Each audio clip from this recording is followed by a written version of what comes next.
Telugu Desam party రాష్ట్ర అధ్యక్షులు అచ్చెన్నాయుడు గారు, గౌరవనీయులు జనసేన పిఏసి చైర్మన్ నాదెళ్ల మనోహర్ గారు, అదేవిధంగా జనసేన తరపున వచ్చినటువంటి నాయకులు కందుల దుర్గేశం గారు, BJP disciplinary committee chairman pak Satyanarayana గారు, బీజేపీ నాయకులు నాగభూషణం గారు, అదేవిధంగా ఈరోజు తెలుగుదేశం పార్టీ తరఫున పోటీ చేస్తున్నటువంటి పార్లమెంట్ అభ్యర్థులు, పోటీ చేస్తున్నటువంటి శాసనసభ అభ్యర్థులు వారికి సహకరించడానికి ప్రతి ఒక్క నియోజకవర్గంలో ఒక టీమును పెట్టుకోవాలి. ఆ టీం ద్వారా సమర్థవంతంగా ఈ కార్యక్రమాలు నిర్వహించాలని చెప్పి ఉద్దేశంతోనే మనం ఒక టీం ఏర్పాటు చేసుకున్నాం. వారందరూ కూడా వచ్చారు. వారందరికీ మనస్ఫూర్తిగా నా నమస్కారాలు. మీడియాకు కూడా ప్రత్యేకంగా నమస్కారాలు. ఈరోజు ఇప్పుడే పొత్తుల యొక్క ప్రాధాన్యత, మన అందరం కలిసి ఏ విధంగా ఒక జట్టుగా దేశజాలను వదిలిపెట్టి గెలిపే ధ్యేయంగా మనం ముందుకు పోవాల్సిన అవసరం ఉంది. ఇది ఒక రాజకీయ పార్టీ ప్రయోజనం కోసమో లేకపోతే గెలిచే అభ్యర్థుల ప్రయోజనం కోసం కాకుండా రాష్ట్ర ప్రయోజనాల కోసం ఈరోజు మనందరం ముందుకు పోతున్నాం. ప్రజలు గెలవాలంటే ఎన్డీఏ రాష్ట్రంలో గెలవాలి, దేశంలో ఎన్డీఏ గెలవాలి.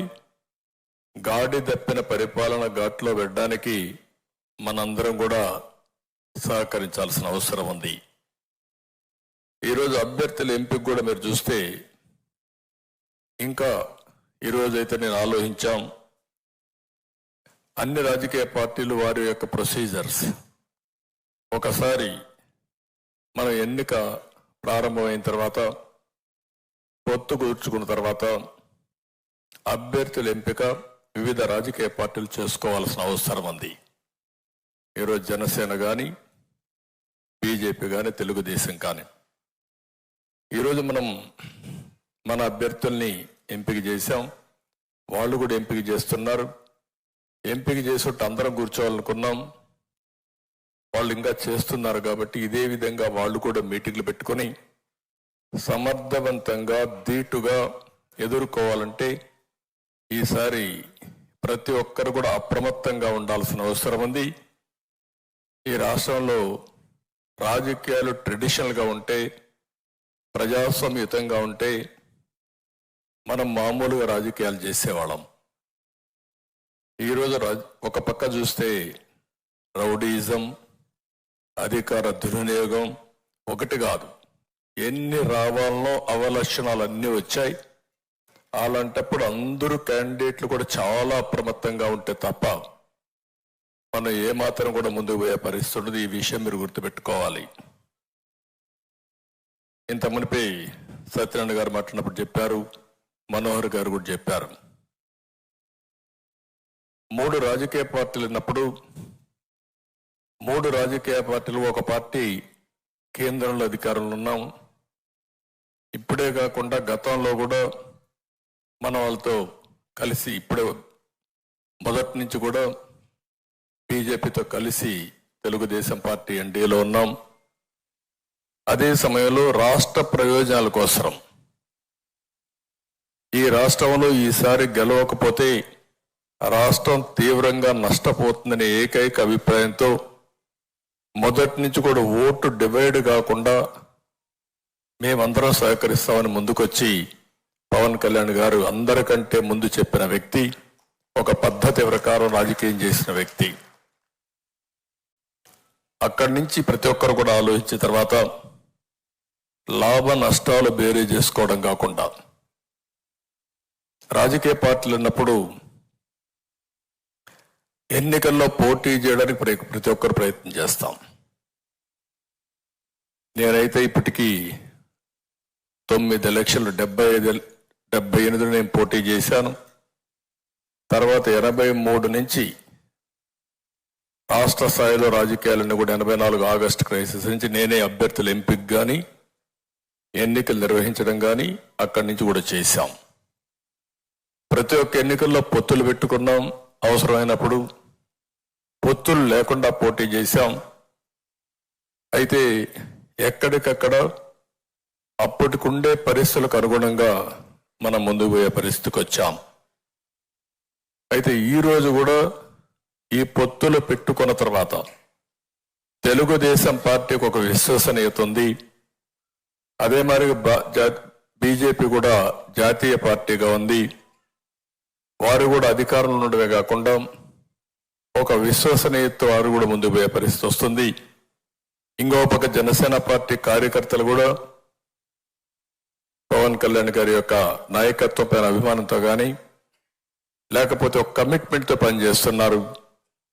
ఇవన్నీ కూడా పర్ఫెక్ట్ గా జరగాలంటే ఒక్క వ్యక్తి కూడా ఈరోజు అందరికీ టికెట్లు ఇవ్వలేకపోయాం. ఏ విధంగా ఎంపిక చేసాం కూడా మనం మాట్లాడుకుందాం.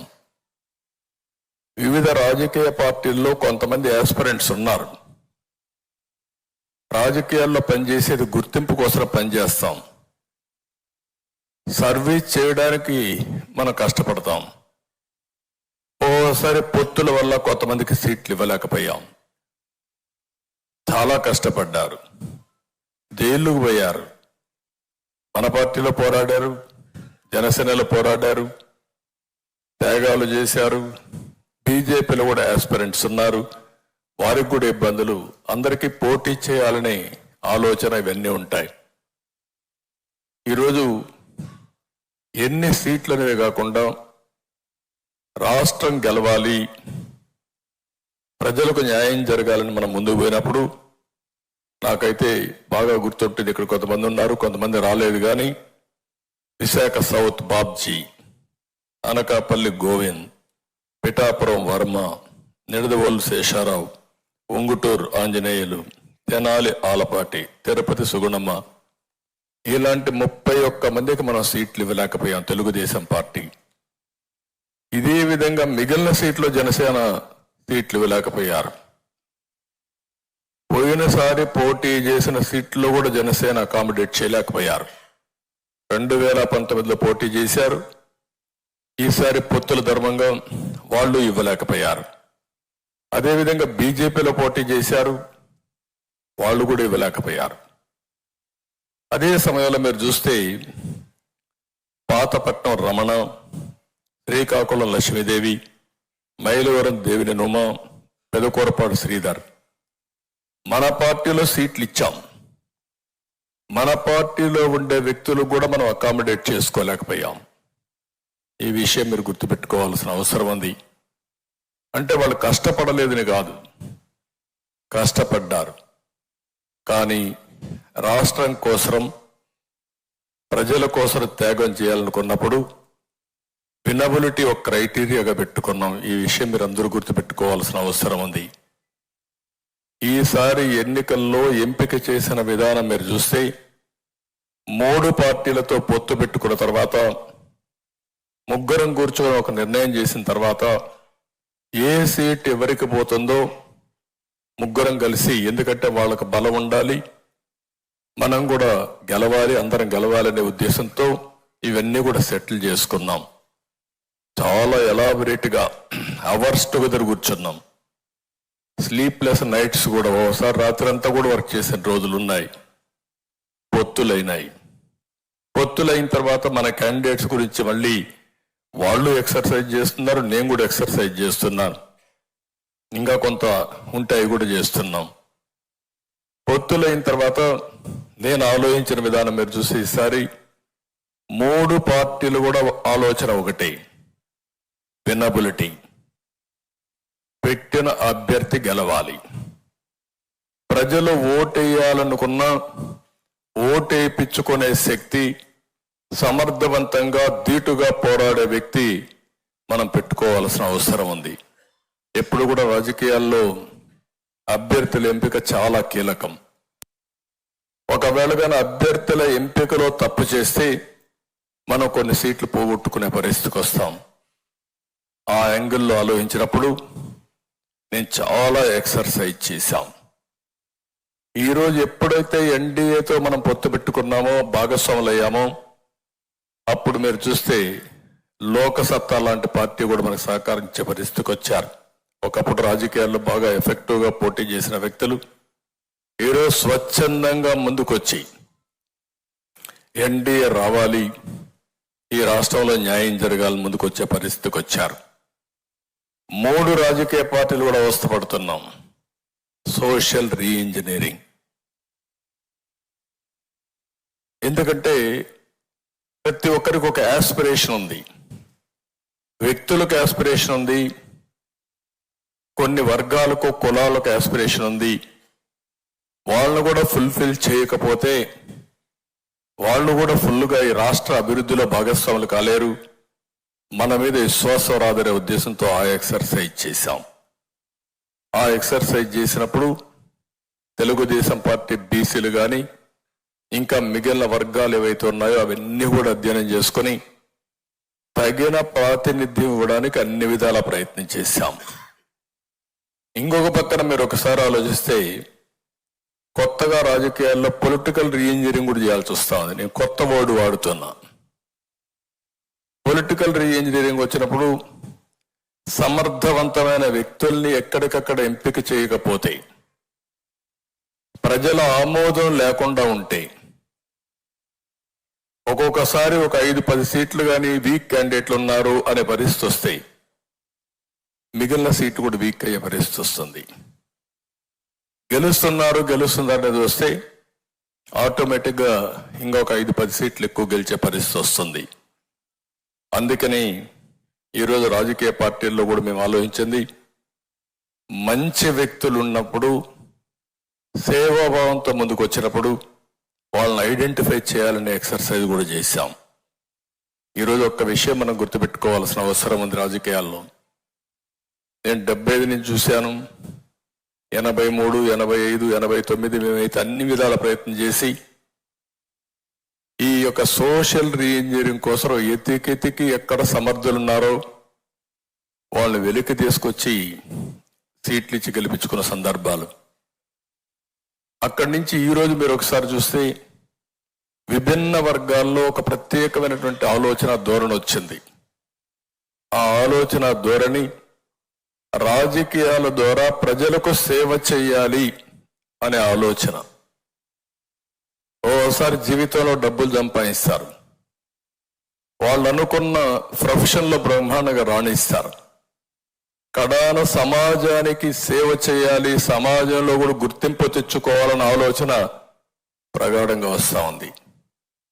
అది ఒక సినిమా ఫీల్డ్ కావచ్చు, ఒక వ్యాపారం కావచ్చు, ఒక సేవ ఎన్జిఓ కావచ్చు, ఇలాంటి వాళ్ళు కూడా ఆలోచన వస్తూ ఉందంటే అన్నింటికంటే రాజకీయాల ద్వారా సమాజాన్ని ఎంపవర్ చేయొచ్చు, మనకు కూడా గుర్తింపు వస్తుంది, డబ్బుల సంపాదనే కాదు సమాజానికి ఉపయోగపడాలన్న ఆలోచన రావడం, దీనికి సమర్థవంతమైన నాయకత్వం వచ్చే పరిస్థితి వస్తున్నారు.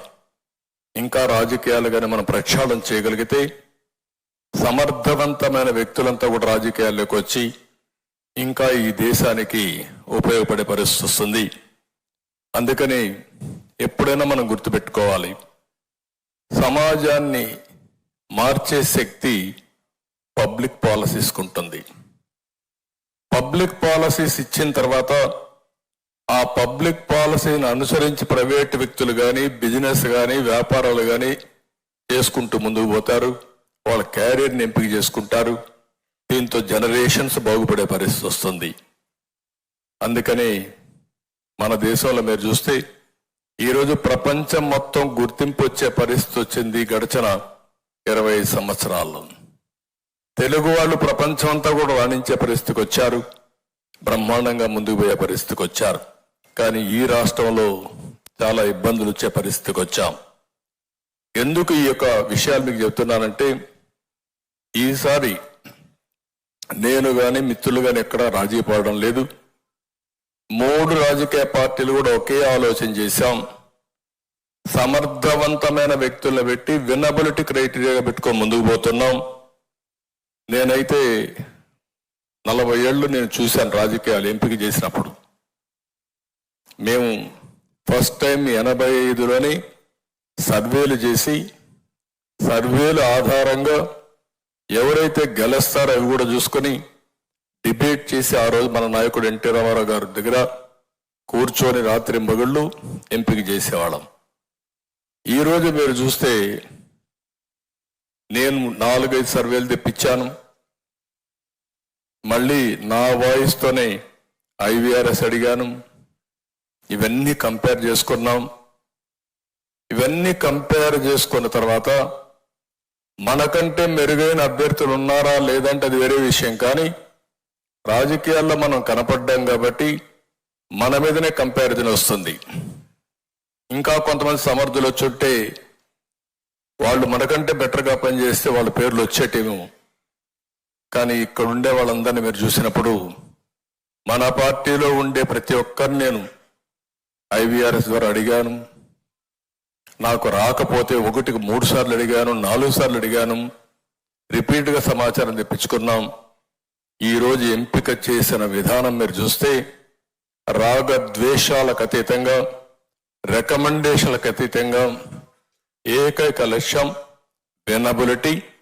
అది అయిన తర్వాత మీరు చూస్తే ప్రజల్లో మీ మీద ఏ అభిప్రాయం ఉంది, మీ ఇమేజ్ ఏ విధంగా ఉంది, మీరు పార్టీకి చేసిన సేవలేంటి, లాయల్టీ ఫ్యాక్టర్ ఎట్టుంటుంది, అదే సమయంలో ప్రజలకు సమాజానికి మీరు ఏ విధంగా ఉపయోగపడ్డారు, ఇవన్నీ ఆలోచించుకుని ఫస్ట్ టైం టెక్నాలజీ కూడా ఉపయోగించుకున్నాం.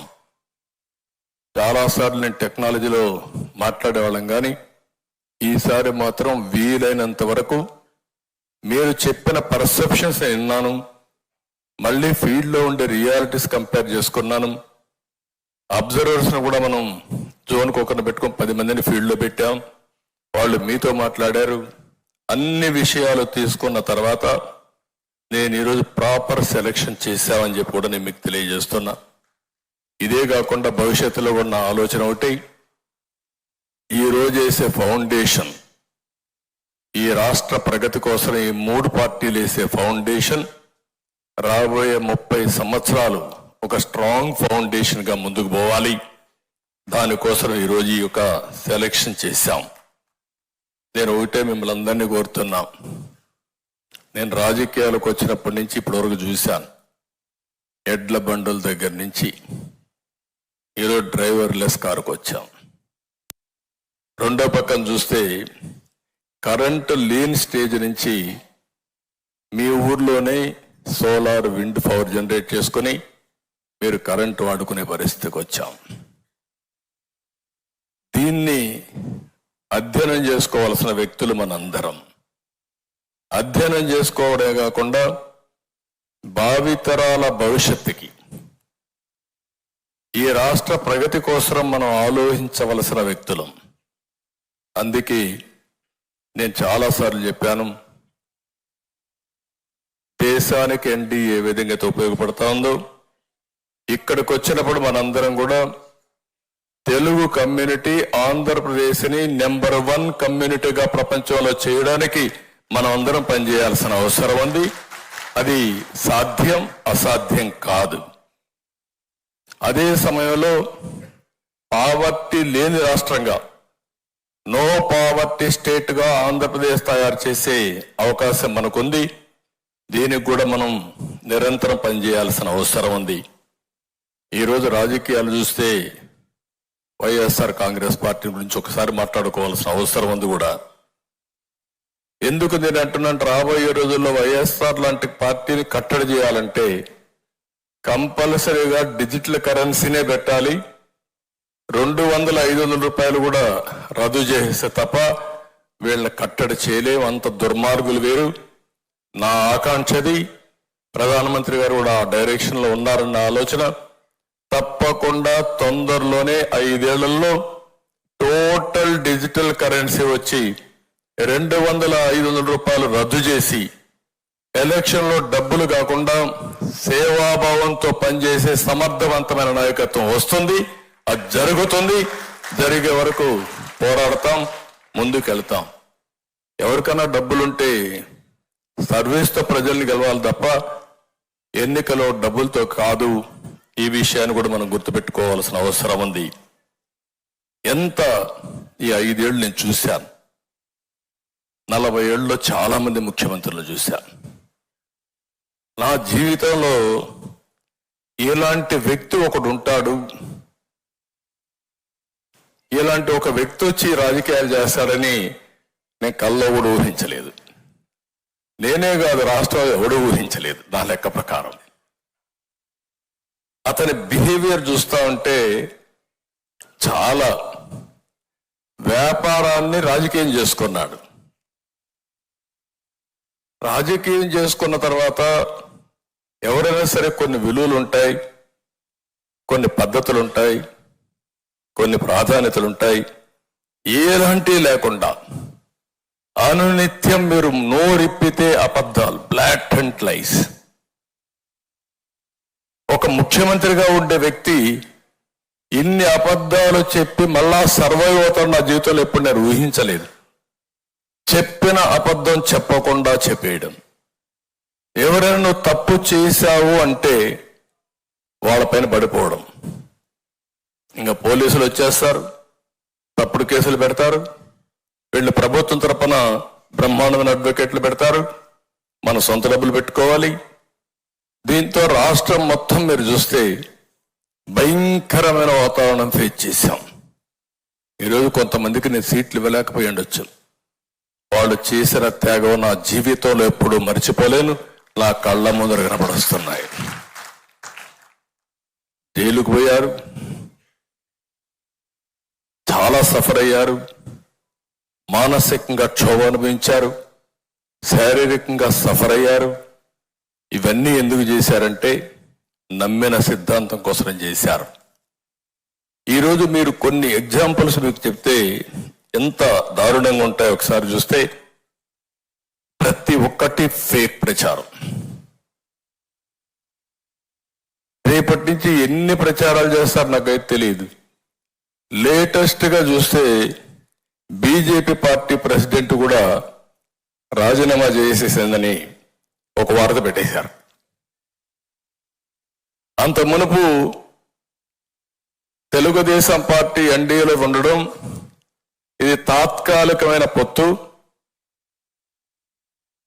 పోలవరం అమరావతి అన్నీ అయితే తప్ప మేమేం చేయడం లేదని చెప్పి ఇంకొక లెటర్ పెట్టేశారు నా పేరుతోనే.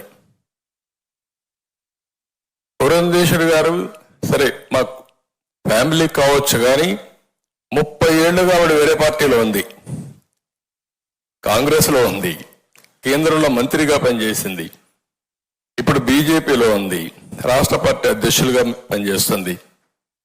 ఎన్ని తప్పుడు వార్తలు రాయాలో అన్ని తప్పుడు వార్తలు రాసే పరిస్థితికి వచ్చారు. రాజకీయాల్లో ఉన్నప్పుడు చాలా కుటుంబాల్లో వివిధ రాజకీయ పార్టీల్లో కుటుంబ సభ్యులు ఉంటారు. వాళ్ళు నమ్మిన పార్టీ వాళ్ళు పనిచేసుకుంటారు. అలాంటిది ఎన్ని తప్పుడు వార్తలు పెట్టాలనో అన్ని తప్పుడు వార్తలు పెట్టారు. జనసేన పార్టీ ఉంది, పవన్ కళ్యాణ్ గారు, మేము వాళ్ళ కోసం మేము పనిచేయాల్సి వచ్చే పరిస్థితి వస్తుంది. మా కోసరం కాదు, ప్రజల కోసరం కాదు. ఒక 2 నిమిషాలు అయితే ఒక వార్త పెట్టేసి కాపుల్ ఆయన ఓట్ బ్యాంక్ స్ట్రాంగ్ గా ఉంటే వాళ్ళందరిలో అపోహలు వచ్చి పెట్టడం, మేము సీట్లన్నీ కూడా ఇద్దరు అడ్జస్ట్ చేసుకుంటే ఈ పొత్తులో సీట్లు ఒకరికి అన్యాయం జరిగిపోయింది, ఒకరికి న్యాయం జరిగిపోయిందని మాట్లాడడం. అంటే మీకు ఒక్కటి కాదు, ఎన్ని విధాల ప్రయత్నం చేయాలనో అన్ని విధాల ప్రయత్నం చేసే పరిస్థితికి వచ్చారు.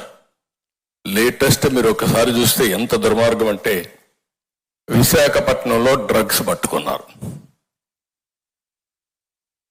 విశాఖపట్నంలో డ్రగ్స్ పట్టుకుంటే క్లియర్ కట్ గా డ్రగ్స్ పట్టుకున్న తర్వాత మామూలుగా కూడా కాదు, 25,000 కేజీలు డ్రగ్స్ వచ్చాయి. అది కూడా డ్రై ఈస్ట్ పేరుతో బ్రెజిల్ నుంచి కన్సైన్మెంట్ వచ్చింది. ఇక్కడైతే గవర్నమెంట్ సిబిఐ వాళ్ళు రాసిన రిపోర్ట్ అది. During the process of examination various officers of AP government and port employees gathered at site, causing delay in the CBI proceedings. The representatives of importer informed that there is prediction of rainfall and all his goods might get damaged in rainfall.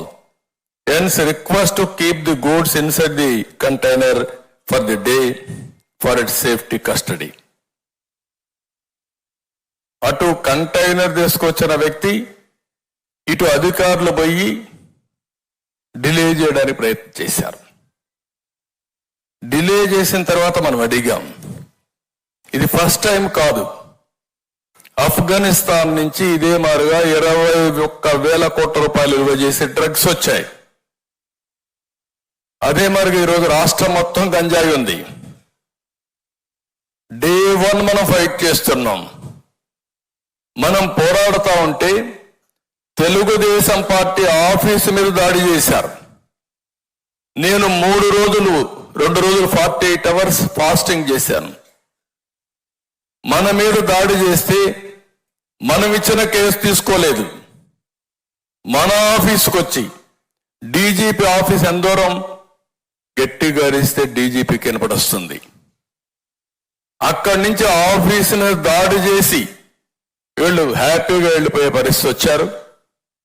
తర్వాత మన CCTV కెమెరాల్లో ఉండే information మనం వాళ్ళకి ఇచ్చి action తీసుకోమని కేసిస్తే తిరిగి మన మీద కేసులు పెట్టి మన వాళ్ళు వేధించారు తప్ప వాళ్ళపైన యాక్షన్ తీసుకోలేదు. దానిపై నేను ఢిల్లీకి వెళ్ళి హోమ్ మినిస్టర్ గారికి వాళ్ళ నేషనల్ లెవెల్లో ప్రెస్ కాన్ఫరెన్స్ పెట్టాం. హోమ్ మినిస్టర్ పంపించాం, అందరికి పంపించాం, అయినా యాక్షన్ తీసుకోలేదు. ఇన్ని రోజులుగా మీరు ఒక్కసారి ఆలోచిస్తే 5 సంవత్సరాల్లో ఒక్కసారి ముఖ్యమంత్రి గంజాయి పైన కానీ డ్రగ్స్ పైన కానీ సమీక్ష చేసిన దాఖలాలు లేవు. ఆ రోజు చాలా స్పష్టంగా చెప్పాం, ముద్రా పోర్ట్ నుంచి వచ్చింది, విజయవాడ కన్సైన్మెంట్ వచ్చింది, మీ ఎమ్మెల్యే కాకినాడ ఎమ్మెల్యే ఇన్వాల్వ్మెంట్ ఉంది, వీళ్ళందరూ కలిసి చేస్తున్నారు అని ఆ రోజు చెప్పిన తర్వాత ఇంతవరకు ఆ కేసు ఏం చేశారో దాఖలాలు ఉన్నాయని అడుగుతున్నాం. ఇది జవాబుదారీతనం ఉండాల్సిన అవసరం ఉందా లేదని అడుగుతున్నా ఈ ముఖ్యమంత్రిని. సమాధానం చెప్పమంటున్నాం. నిన్న ఏదైతే విశాఖపట్నంలో జరిగితే మీరు ఆ ఫోటో చూస్తే వాళ్ళ పార్టీ వ్యక్తి ఫోటో ఏంటి, అతను చూస్తే వాళ్ళ పార్టీ వ్యక్తి అయితే మనం చెప్తే ఇమ్మీడియట్ గా మన మీద మళ్ళా ఆరోపణ. అంటే ఎంత దుర్మార్గం అంటే ఆ ఫోటో మీరు చూడండి. కోనం వీరభద్రరావు, కోనం కృష్ణకుమారి, భోగి సంక్రాంతి కనుమ శుభాకాంక్షలు. ఎవరు ఫోటో పెట్టారు? రాజశేఖర రెడ్డి ఫోటో, జగన్మోహన్ రెడ్డి ఫోటో, ఈ పక్క వాళ్ళందరి నాయకుల ఫోటోలు. ఇవన్నీ పెట్టి మొత్తం మీరు ఒకసారి చూస్తే అదే సమయంలో బ్రెజిల్ ప్రెసిడెంట్ తో ఆయన అవుతానే విజయసాయి రెడ్డి ఒక ట్వీట్. వీళ్ళు ఎక్కడికి వచ్చారో నాకైతే అర్థం కావడం లేదు. ఇప్పుడు కంటైన్మెంట్ ఎక్కడి నుంచి స్టార్ట్ అయ్యింది? బ్రెజిల్ నుంచి స్టార్ట్ అయ్యింది. బ్రెజిల్ నుంచి స్టార్ట్ అయ్యింది. వైఎస్ఆర్ కాంగ్రెస్ నాయకుడు ఈ స్టేట్మెంట్ చూడండి, క్లియర్ గా congratulations to Luiz Inacio Lula da Silva on being elected as the new president of Brazil, hoping that the new government will strengthen democracy in the country and put an end to years of decisive administration. Brazil president తో connection ఉంది. గొప్ప నాయకుడు కదా ఆయన, ప్రధానమంత్రి స్థాయి వ్యక్తి ఇతను. కాదు, ఇంటర్నేషనల్ మాఫియా. అదే వీళ్ళు చేసే పని. ఆయన నిన్న స్టేట్మెంట్ ఇస్తాడు, నాకు పురంధేశ్వరి రిలేటివ్ అంట, నాకు సంబంధాలంట.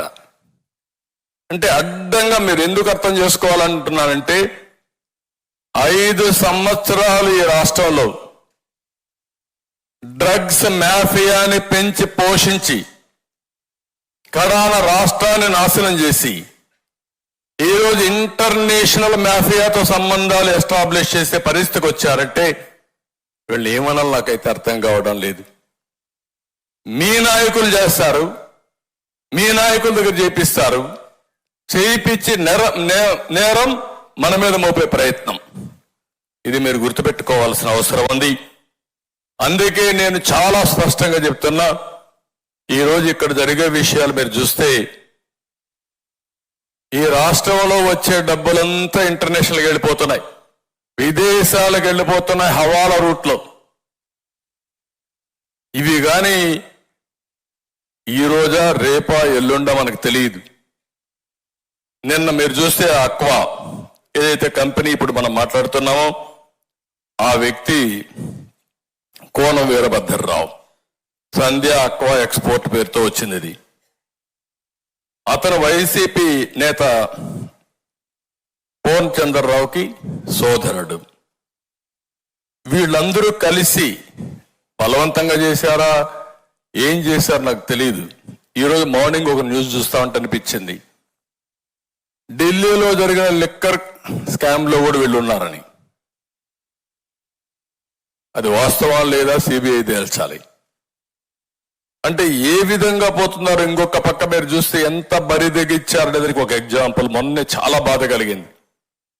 ఏపీపీఎస్సి 2019లో టెండర్లు పిలిచి నేను నోటిఫికేషన్ ఇచ్చాం.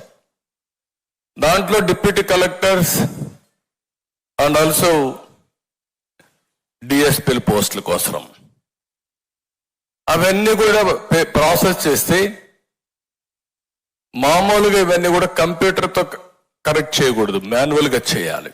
ఫస్ట్ టైం కంప్యూటర్గా చేశారు. అది కరెక్ట్ కాదని కోర్టు స్టే చేసి ఆ కోర్టు మళ్ళా డైరెక్షన్ ఇస్తే మాన్యువల్గా చేశారు. ఆ మాన్యువల్గా చేసిన తర్వాత ఫస్ట్ చేసిన మాన్యువల్లో వీళ్ళ మనుషులు రాలేదు. రాకపోతే వీళ్ళకి కావాల్సిన వాళ్ళు రావడానికి మళ్ళా సెకండ్ టైం చేయించారు. ఫస్ట్ టైం చేయించిన దానికి ఎవిడెన్సెస్ చాలా క్లియర్ గా ఉన్నాయి. కర్నూలు నుంచి సెక్యూరిటీ తీసుకొచ్చారు, ఇక్కడుంటే కరెక్ట్ చేసేటప్పుడు భోజనాలు డబ్బులు ఇచ్చారు, ఎప్పటికప్పుడు సమీక్షలు చేశారు. ఇవన్నీ పెట్టడానికి ఒక కంప్యూటర్ కంపెనీకి ఎవాల్యుయేషన్ చేయడానికి, రికార్డ్ ఎస్టాబ్లిష్ చేయడానికి వాళ్ళకు కూడా డబ్బులు ఇచ్చారు, అన్ని చేశారు. ఇంత డాక్యుమెంటరీ ఎవిడెన్స్ ఉంటే ఆ డాక్యుమెంటరీ ఎవిడెన్స్ అంతా అవాయిడ్ చేసి మూడోసారి మళ్ళా చేపించాడు, మనుషులకి ఇచ్చి పోస్టింగ్స్ ఇచ్చేశారు. కోర్టులో 2 సార్లు రాంగ్ అఫిడవిట్ ఇచ్చారు. అంటే మీరు ఒకటి గుర్తుపెట్టుకోవాలి, అల్టిమేట్ గా ఏ వ్యక్తి అయినా సరే ఫైనల్ జడ్జిమెంట్ వచ్చేది కోర్టు ద్వారా వస్తుంది. ఈ రోజు ఒకవేళ న్యాయం డిలే అయినా న్యాయం జరుగుతుంది, పోరాడే శక్తి ఉండాల్సిన అవసరం ఉంది. ఈరోజు అలాంటి కేసు చేస్తే ఇంతవరకు దానికి కూడా సమాధానం, ఇప్పుడు కొత్తగా చెప్తున్నారు మళ్ళీ ఇవన్నీ కూడా ఏ విధంగా డెస్ట్రాయ్ చేయాలనో రికార్డ్స్ అన్ని డెస్ట్రాయ్ చేయడానికి మళ్ళా ప్రయత్నం చేస్తున్నారని. ఏపీపీఎస్సి కూడా పాత రికార్డ్స్ అన్ని ఇవన్నీ కూడా మనం చూసినప్పుడు చాలా వరకు నేను చూస్తే మాధవి కడప నుంచి వస్తా ఉంది. ఆవిడ సి విజిల్ ఎలక్షన్ కమిషన్ పెట్టారు, గన్నవరం వచ్చింది, చూసిన తర్వాత వదిలేసేది కనపడింది ఆవిడకి. ఆవిడ సి విజిల్ కోసం యాప్ ఓపెన్ చేసింది, వచ్చేసారు పేటిఎం బ్యాచ్. అన్నించి గొడవ. అంటే వీళ్ళు ఎంత అరాచకం చేస్తున్నారో అది గుర్తుపెట్టుకుంటే మాధవి గట్టిగా నిలబడుకొని మీరు ఏం చేస్తారో చేయండి, అన్యాయం జరిగితే పోరాడతా నిలబడి పోరాడిన ఆడబిడ్డ మాధవి, ఆ ధైర్యం వల్ల రావాలి. అంటే మీరు గుర్తుపెట్టుకోవాల్సింది ఎంత దుర్మార్గంగా ఉండాలో మనం గుర్తుపెట్టుకోవాల్సిన అవసరం ఉంది. ఇంకొక పక్కన మొన్నే మనం చాలా ఇన్సిడెంట్లు కూడా చూసాం. సిబిఐ, మన రాష్ట్రంలో సిబిఐ పరిస్థితి, బాబాయ్ గొడ్డలపేట కేసులో 5 ఏళ్ళు అయింది. 5 ఏళ్ళు అయితే ఇంకా జరుగుతానే ఉంది. ఎన్ని ట్విస్టులు వచ్చాయో చూసాం. కడాన సిబిఐ ఆఫీసర్ ఎవరైతే ఇన్వెస్టిగేషన్ చేస్తున్నాడో ఆయన మీదనే కేసు పెడితే ఆయన హైకోర్టుకు వచ్చి యాంటిసిపేటరీ బెయిల్ తీసుకున్నాడు. Can you imagine? తర్వాత సిబిఐ అరెస్ట్ చేయడానికి వస్తే అవినాష్ రెడ్డిని కర్నూలులో లా అండ్ ఆర్డర్ ప్రాబ్లం వచ్చేస్తుంది కాబట్టి మీరు అరెస్ట్ చేయడానికి వీలు లేదు అని law and order problem create చేస్తే సిబిఐ తిరిగి వెళ్ళిపోయారు. అంటే ఇది ఇంటర్నేషనల్ మాఫియానా, లేకపోతే చట్టం అనేది లేదా ఈ దేశంలో? కానీ వైఎస్ఆర్ కాంగ్రెస్ పార్టీకి చట్టమే వర్తించదా? ఎక్కడన్నా ఇలాంటి దేశ చరిత్రలో నాకు తెలిసినంత 45 ఏళ్ళు నేను ఎప్పుడు చూడలే ఇవన్నీ అని బరిదెగించే పరిస్థితికి వచ్చారు. ఈ విషయం మీరు గుర్తుపెట్టుకోవాల్సిన అవసరం ఉంది. డ్రగ్స్, గంజాయి, లిక్కరు, నాసిరకం లిక్కరు, 1000 కోట్ల దోపిడీ, ఇంకో పక్కన శాండ్, ఇంకో పక్కన చూస్తే మైన్స్ మొత్తం లూటీ, ప్రాపర్టీస్ అన్ని కూడా సెటిల్మెంట్లు, 30-40 సంవత్సరాలుగా సంపాదించిన ఆస్తి మెడ మీద కత్తి పెట్టి ఇది రాసిస్తావా లేదా అంటే ప్రాణభయంతో రాసిచ్చేసి బయట కూడా చెప్పలేని పరిస్థితి, చంపేస్తారని. ఒకప్పుడు నేను చూశాను, టెర్రరిస్ట్ ఎక్కడో ఉంటాడు, దావూద్ ఇబ్రహీం, వాడు ఇక్కడికి ఫోన్ చేస్తాడు.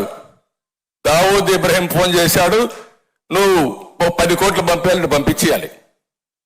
దావూద్ ఇబ్రహీం ఉన్నాడా లేదు తెలియదు కానీ వీడు మాత్రం 10 కోట్లు పోతాయి. నేను చూశాను టెర్రరిస్టులు ఎక్కడో ఉంటారు. ఫలానాడికి చెప్తే నువ్వు ఇంత పంపించమంటే ఆ లెటర్ ఫేక్ అయినా డబ్బులు పంపించి మూడో వాళ్ళు చెప్పేవాళ్ళు కాదు. అదే పరిస్థితి రాష్ట్రం. మీరు గుర్తుపెట్టుకోవాలి ఇవన్నీ. అందుకే చాలా మంది సెటిల్మెంట్లు చేసుకుంటే 40 ఏళ్లుగా సంపాదించిన ఆస్తి వీళ్ళకి రాసిచ్చేసి వాటా రాయించే వాళ్ళు ఉన్నారు, టోటల్గా రాయించే వాళ్ళు ఉన్నారు, లేకుంటే వదిలేసుకున్న వాళ్ళు ఉన్నారు. కానీ బయట మాట్లాడకుండా ఇప్పటికి కూడా భయపడే పరిస్థితికి వచ్చారు. అదే సమయంలో మీరు చూస్తే రాష్ట్రంలో కొంతమంది టెయింటెడ్ ఆఫీసర్ తెచ్చుకున్నారు. ఆల్ ఇండియా లెవెల్లో IARS ఆఫీసర్లు రాష్ట్రం అంతా వీళ్ళే.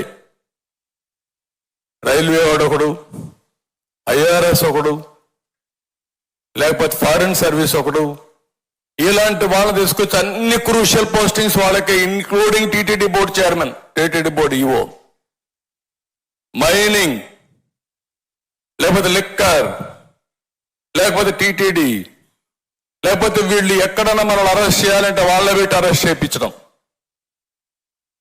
ఇది ఎంత భయంకరమైన వాతావరణం అంటే నా జీవితంలో ఎప్పుడు నేను చూడలేదు, ఊహించలేదు. అలాంటివన్నీ చేశారు.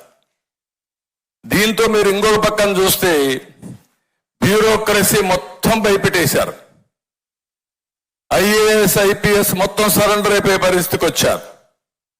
ఏమీ చెప్పితే అది చేయాలి, చేయకపోతే నెక్స్ట్ మూమెంట్ ఏమవుతారు వీళ్ళకి తెలియదు.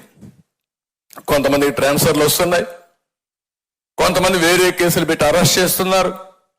దాంతో భయపడిపోయి సరెండర్ అయిపోయే పరిస్థితికి వచ్చారు. మనసు చంపుకొని కొంతమంది పనిచేస్తే కొంతమంది లాలోచిపడి పనిచేసే పరిస్థితికి వచ్చారు.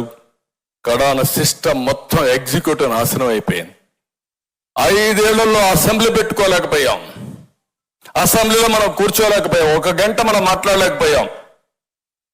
మీరు పార్లమెంట్ చూశారు, విభేదిస్తున్నారు, డిబేట్ జరుగుతున్నాయి, వాళ్ళ అభిప్రాయాలు చెప్తున్నారు. గవర్నమెంట్ లో ఉండే ఎన్డీఏ ఎవరేం మాట్లాడినా ఇన్న తర్వాత సమాధానం చెప్పారు. ఈ అసెంబ్లీలో పోతే బూతులు భరించలేక నేను ఒకటే చెప్పాను. క్షేత్రస్థాయిలో గెలిచి మళ్ళీ అసెంబ్లీని ఇది గౌరవ సభ కాకుండా గౌరవ సభ చేసిన తర్వాతనే అసెంబ్లీకి ఎంటర్ అవుతానని చెప్పి బయట వచ్చాను. 5 ఏళ్ల నుంచి నేను చూస్తున్నా మా అచ్చెన్నాయుడు అందరూ వెళ్ళారు, మన ఎమ్మెల్యేలు వెళ్తున్నారు, వీరోచితంగా పోరాడారు, కానీ మైకులు ఇవ్వలేదు. అందుకే నేను ఒకటే చెప్పాను, 21 మంది నేను పొత్తుల్లో కూడా నేను మాట్లాడి ఒకటి చెప్పాను, నాకు మొదటి ప్రాధాన్యత నా 21 మంది ఎమ్మెల్యేలు గట్టిగా పోరాడారు, ఆ 21 మందికి మాత్రం రాజీ లేదు, ఈ సీట్లు నేను డిస్కస్ చేయని చెప్పి ఆ 21 మంది ఇచ్చి మీ రుణం తీర్చుకోవాలన్న ఉద్దేశంతో నేను ఆ నిర్ణయం చేశాను. అలాంటివి వచ్చాయి. కడాన జ్యుడిషియరీని మీరు చూశారు. నిన్న కూడా జ్యుడిషియరీ ఇసుక విషయంలో మాట్లాడినప్పుడు ఏంటి రాష్ట్రంలో ఏం జరుగుతా ఉంది, ఎక్కడికి పోతున్నారు, ఎంత కమ్ముతున్నారంటే నిన్న కూడా నేను చూశాను. కడాన కోర్టు ఆదేశాల ప్రకారం యథేచ్ఛగా వీళ్ళు ఇసుకంతా కూడా దొంగ వ్యాపారం చేస్తామంటే ఇప్పుడు రికార్డులు పంపేయమంటున్నారు. కడాన రికార్డులు కూడా తెప్పించారు. కోర్టు అనుకుంటే కూడా న్యాయమూర్తులు కోప్పడినా కనీసం రికార్డులు ఇవ్వలేని పరిస్థితి వస్తే, కడాన యాక్షన్ తీసుకునే పరిస్థితి లేకపోతే, ఎంతమంది ఆఫీసర్ని కోర్టుకు పిలిపించి పని చేస్తారా లేకపోతే కంటెంప్ట్ కింద మీరు జైలుకు పోతారంటే అప్పుడు కొన్ని పనులు చేశారు. ఎంతమంది చేయగలుగుతారు ఈ పని? ఎంత ఓపికగా ఫైట్ చేయగలుగుతాం? ఎంత డబ్బులు ఖర్చు అవుతుంది? ఈరోజు వాళ్ళ గవర్నమెంట్ డబ్బులు ఉన్నాయి, ట్యాక్స్ పేయర్స్ మనీ ఉంది, వందల వేల కోట్ల రూపాయలు లాయర్స్ ఖర్చు పెట్టారు. కష్టార్జితం మనం ఖర్చు పెడితే రకరకాలుగా ఇబ్బందులు పెట్టి ఓసారి లోపలికి వేస్తున్నారు, బెదిరిస్తున్నారు, చాలా జరిగే పరిస్థితి వచ్చేది. ఈ రోజు ఈ రాష్ట్రంలో జరిగేది మీరు ఒకటే గుర్తుపెట్టుకోవాలి, అధికారం ఉంది, నేర చరిత్ర ఉంది, డబ్బులుంది, ఈ మూడుతో ఏమైనా చేయొచ్చు అనే ధీమాతో ముందుకు పోయే పరిస్థితికి వచ్చారు. ఇప్పుడు కొత్తగా ఎవ్రీడే మనం చూస్తున్నాం వాలంటీర్లు. నాకైతే అర్థం కావడంలా. ఎలక్షన్ అనౌన్స్ అయిన తర్వాత అందరికీ ధైర్యం వచ్చింది, ఒక్కొక్కరే వస్తున్నారు. నేను మిమ్మల్ని కోరేది ఒకటే, ఈ పోరాటం మీకోసరం నా కోసమే కాదు, రాష్ట్ర భవిష్యత్తు కోసం చేసే పోరాటం. కాబట్టి ఈరోజు లోకసత్తా ఎట్లయితే వచ్చారో ఈ రాష్ట్రంలో ఉండే అన్ని అసోసియేషన్స్ ముందుకు రావాలి, అందరు వ్యక్తులు ముందుకు రావాలి, అని కుల సంఘాలుంటే కుల సంఘాలు రావాలి. ప్రతి ఒక్కరు బాధ్యతగా తీసుకుని ఈ రాష్ట్రాన్ని కాపాడుకోకపోతే మళ్ళా ఈ రాష్ట్రానికి భవిష్యత్తు ఉండదు. చెప్పేటన్ని అబద్ధాలు. ఒక విషయంలో మనం గుర్తుపెట్టుకోవాల్సిన అవసరం ఉంది. తెలుగుదేశం పార్టీ లిస్ట్ మీరు చూశారు ఈసారి. నేను వీలైనంత వరకు అన్ని కులాలని అన్ని ప్రాంతాల్లో బ్యాలెన్స్ చేయడానికి నేను ప్రయత్నం చేశాను. అదే మరి 3 పార్టీలు కూడా ఆలోచిస్తున్నాం. వైఎస్ఆర్ కాంగ్రెస్ పార్టీ లిస్ట్ చూడండి, ఏం చేశారు మీరు? ఎక్కడ సోషల్ జస్టిస్ చేశారు? మాటలు మాత్రం విపరీతంగా మాట్లాడేస్తున్నారు. ఒక్క 10 మందికి సీట్లు ఇచ్చినంత మాత్రాన న్యాయం జరగదు, గుర్తుపెట్టుకోవాలి. ఓవరాల్ గా సమాజం కోసం పనిచేసి ఈ సమాజంలో ఉండే ప్రతి ఒక్క వ్యక్తిని ఎంపవర్ చేయగలిగినప్పుడే న్యాయం జరుగుతుంది. మనం సిస్టమేటిక్ గా చేస్తే మన మీద బురజల్లే కార్యక్రమం. నేను అందుకే చూస్తే అనిపించింది, నాకు నవ్వు వచ్చింది ఇవన్నీ చూస్తామంటే. మీకు చెప్పాలి కాబట్టి చెప్తున్నా, తెలుగుదేశం పార్టీ ఏ కులానికి వ్యతిరేకం కాదు, బీ క్లియర్. ఏ మతానికి కూడా వ్యతిరేకం కాదు. కానీ తెలుగు గడ్డ మీద పుట్టిన ప్రతి ఒక్కరి భవిష్యత్తు కోసం భరోసా ఇచ్చే party Telugu Desam party, NDA partners అయినటువంటి జనసేన, బీజేపీ. అదే మా ధ్యేయం. మీరు చేసే తప్పుడు పనులన్నీ చేసి తిరిగి మా మీద నెపవేసే పరిస్థితికి వస్తున్నారు. ఇప్పుడు ఒకసారి చూస్తే రాయలసీమలో నెల్లూరు వరకు, నేను ఇక్కడ ఎవరిని గురించి చెప్పడం లేదు కానీ వాళ్ళు చేసే ద్వంద్వ పరిణామాలు మీకు ఎక్స్ప్లెయిన్ చేయాలి కాబట్టి చేస్తున్నా. 62 సీట్లు ఉన్నాయి, ఇందులో 51 జనరల్ సీట్లు ఉన్నాయి. 41 మందికి రెడ్డిస్కి ఇచ్చాడు. తప్పులేదు, నువ్వు ఓపెన్గా చెప్పు. నేను ఇచ్చా, ఎన్ని ఇచ్చా నువ్వు చూసావు. కానీ నేను బీసీలకు అగ్రభాగాన్ని వేశానని చెప్పడం, ఎందుకంటే బీసీలు 50% జనాభా ఉన్నారు. 50% ఉండే జనాభాకు న్యాయం చేయాలి. అందుకే మనం ఎంపీల్లో కానీ ఎమ్మెల్యేలో కానీ నెంబర్ 1 ప్లేస్ ఎవరైతే ఉన్నారంటే బీసీలకే ఇచ్చాం, తర్వాతనే మిగిలిన వర్గాలకు అంతా ఇచ్చాం. That is our commitment, that is our policy. నువ్వు చేసే తప్పుడు పనులు మళ్ళా గుడ్డ కాల్చి వేరే వాళ్ళ పైన వేస్తే మనం తుడుచుకుంటా కూర్చోవాలా, అదే తప్పు అంటున్నా. ఎవరికి న్యాయం జరగల వీళ్ళ. ఏ నలుగురు పేటీఎం బ్యాచ్, ఆ సుబ్బారెడ్డో, విజయసాయి రెడ్డో, లేకపోతే సజ్జలో, లేదంటే పెద్దిరెడ్డి, ఇక్కడుండే రాష్ట్రంలో ఉండే రెడ్డిస్కి ఎవరికి న్యాయం జరగలేదు, ఏ ప్రాంతానికి జరగలేదు. లేదంటే రాష్ట్రంలో ఉండే క్రిస్టియన్స్కి ఏం జరగలేదు, ముస్లింలు కొరిగిందేమీ లేదు. అదే మాదిరిగా షెడ్యూల్ కులాలైన మాలాస్ ఆర్ మాదిగాస్ ఏం న్యాయం చేశారు చెప్పండి మీరు? సప్లాన్ ఉంటే సప్లాన్ ఇచ్చారా మీరు? అందరికీ ఇచ్చినట్టు 10 రూపాయలు ఖర్చు పెట్టారు తప్ప, అదే స్కీములు తప్ప ప్రత్యేకంగా రాజ్యాంగంలో వాళ్ళకు ఉండే ప్రొవిజన్ సప్లాన్ ఉంటే ఆ సప్లాన్ ప్రకారం నిధులు పెట్టాల్సి వస్తే 1 రూపాయి పెట్టారా మీరు చెప్పండి? ఓచకోత చేశారు, మనుషులను చంపారు. చంపడం కాదు, దిక్కు లేని విధంగా క్రూయల్గా చంపి ఇప్పటికి కూడా వాళ్ళని ఏమాత్రం మనం చూసాం. ఆ సుబ్రహ్మణ్యం డ్రైవర్, ఆ ఎమ్మెల్సీ డోర్ డెలివరీ పంపిస్తాడు డెడ్ బాడీ. అబ్దుల్ సలాం, 4 కుటుంబ సభ్యులు విధి లేని పరిస్థితుల్లో బ్రతకలేక బలవంతపు ఆత్మహత్యలు చేసుకున్నారు. ఇప్పుడు మాట్లాడుతున్నాడు మనం బీజేపీతో పోతుంటే మైనారిటీస్ వ్యతిరేకం చేస్తున్నాం, 4% రిజర్వేషన్లు తీసేస్తాం, లేకుంటే ఇంకోటి చేస్తున్నాం అని మాట్లాడే పరిస్థితికి వచ్చారంటే రెచ్చగొట్టి రాజకీయం చేసి రాజకీయ లబ్ధి పొందాలనే మనస్తత్వం తప్ప సమాజ హితం కోసం పనిచేయని పార్టీ. నేను అందుకనే మిమ్మల్ని అందరినీ ఒకటే కోరుతున్నా, ఈరోజు ఒక్క స్కాండల్ కాదు, ఒక్క స్కామ్ కాదు, మీరు ఏది చూసినా, ఏ స్కీమ్ చూసినా ఆ స్కీమ్ ఒక స్కామ్ ఉంటుంది, దానికోసం డిజైన్ చేశారు. అందుకే మీ అందరిపైన ఒక గురుతరమైన బాధ్యత ఉంది. మిగిలిన విషయాలు కూడా మనం మహాడుకోవాలి, ప్రెస్ను పంపించేస్తాం. నేను ఒకటే మిమ్మల్ని కోరుతున్నా, రాష్ట్ర ప్రజలందరికీ విజ్ఞప్తి చేస్తున్నా, ఎన్డీఏ జాతీయ స్థాయిలో 100% గవర్నమెంట్ ఫామ్ చేస్తా ఉంది. వాళ్ళు ఒక లక్ష్యం పెట్టుకున్నారు, 400+ ఎన్డీఏ లక్ష్యం. రాష్ట్రంలో ఎన్డీఏ 160+ రావాలి. ఎంపీల్లో 24+, 25 గెలిపించుకోగలిగితే చరిత్ర, నాకేం అనుమానం లేదు. కడప కూడా మనమే గెలవబోతున్నాం, నాకు అనుమానం లేదు. ఏ ముఖం పెట్టుకొని మీరు ఓటు అడుగుతారు? బాబాయిని చంపాం, మిమ్మల్ని కూడా లేపేస్తాం ఓటేమని అడుగుతారా? నేను అడుగుతున్న సమాధానం చెప్పండి. అర్హత ఉందా నేను అడుగుతున్నా. అందుకే నేను జనసేన అధినేత పవన్ కళ్యాణ్ గారి కోరా, విస్తృతంగా తిరగాలని. ఆయన ప్రోగ్రాం వేసుకుంటున్నాడు.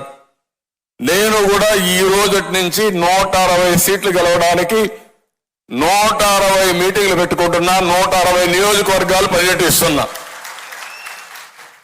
నా బాధ్యత నేను చేస్తాను, ప్రజల్లోకి వెళ్తాను. నేను చెప్పవలసిన విషయాలని చెప్పి ప్రజల్ని సమాయత్తం చేస్తాం. అదే సమయంలో మిమ్మల్ని కూడా కోరుతున్నాం, ఈ రోజు నుంచి మీ అందరికీ ఒక టైం టేబుల్ పెట్టుకున్నాం. మేమేం చేస్తున్నాం, మీరేం చేస్తున్నారు, మీ అందరికి ఇచ్చిన తర్వాత మళ్ళా 1 నెల తర్వాత 25 రోజుల తర్వాత మళ్ళా ఇక్కడే సమావేశం అవుతున్నాం. ఈసారి వచ్చినప్పుడు మీరు, మేము, జనసేన అభ్యర్థులు, బీజేపీ అభ్యర్థులు అందరం కూర్చుంటున్నాం. మళ్ళా సమీక్ష చేసుకుని ఎన్నికల బరిలో పోతున్నాం. మీరు ఈ నెల మాత్రం ఏమారితే ఇమ్మీడియట్ గా మళ్ళా మీకు ఫోన్లు వస్తాయి. ఫోన్లు రావడమే కాదు, నేను చేసే ప్రతి ఒక్క ప్రయత్నం మీరు గుర్తుపెట్టుకోండి, మేము చేసే ప్రయత్నాలు మీరు గుర్తుపెట్టుకోండి. ఈ ప్రయత్నాలన్నీ రాష్ట్ర శ్రేయస్సు కోసం, భవిష్యత్తు కోసం చేసే ప్రయత్నాలు. ఇక్కడ మాత్రం రాజీ ఉండదు. ఎన్డీఏ గెలవాలి, ప్రజలు గెలవాలి, రాష్ట్రం నిలబడాలి. దీనికోసం మనం ముందుకు పోవాల్సిన అవసరం ఉంది. ఇది అందరూ గుర్తుపెట్టుకొని, ఇంకొక పక్క కూడా కొంతమందికి సీట్లు రాని అభ్యర్థులు ఉన్నారు, అన్ని పార్టీల్లో ఉన్నారు. అందరినీ దృష్టిలో పెట్టుకుంటాం. అటు కేంద్రం ఉంది, ఇటు రాష్ట్రం ఉంది. పని చేయాలి, సమాజ సేవ చేయాలనే వ్యక్తులకి అవకాశాలు కల్పించే బాధ్యత ఈ 3 పార్టీలు కూడా తీసుకుంటామని మరొక్కసారి ఈ సభాపర్వంగా ప్రతి ఒక్కరికి విజ్ఞప్తి చేస్తున్నా. ఈ 3 రాజకీయ పార్టీల్లో ఉండే నాయకులు, కార్యకర్తలే కాదు, ప్రజలు మీరు ఆలోచించండి, అసోసియేషన్స్ మీరు ఆలోచించండి. చాలా అసోసియేషన్స్ ఉన్నాయి. ఒక కాలనీ ఉంది, ఆ కాలనీలో ఉండే హౌస్ అన్ని ఒక అసోసియేషన్ పెట్టుకున్నారు. స్కూల్స్ ఉన్నాయి, కాలేజీలు ఉన్నాయి. అదే మరి వృత్తిపరంగా చేసే చాలా మంది ఉన్నారు. ఇంకో పక్కన కులపరంగా ప్రతి ఒక్క కులానికి అసోసియేషన్స్ ఉన్నాయి. ఇవందరూ కూడా ప్రతి ఒక్కరు ఆలోచించండి. డాక్టర్స్ ఉన్నారు, ఇంజనీర్స్ ఉన్నారు, మేధావులు ఉన్నారు. ప్రతి ఒక్కరు ఆలోచించండి, ప్రతి ఒక్కరికి చెప్పండి. మీ బాధ్యత మీరు చేయండి, మా బాధ్యత మేము చేస్తున్నాం, మీ బాధ్యత మీరు చేయండి.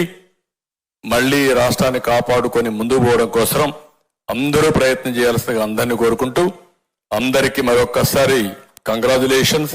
సీట్లు వచ్చిన ప్రతి ఒక్కరికి మనస్ఫూర్తిగా అభినందనలు, కంగ్రాచులేషన్స్.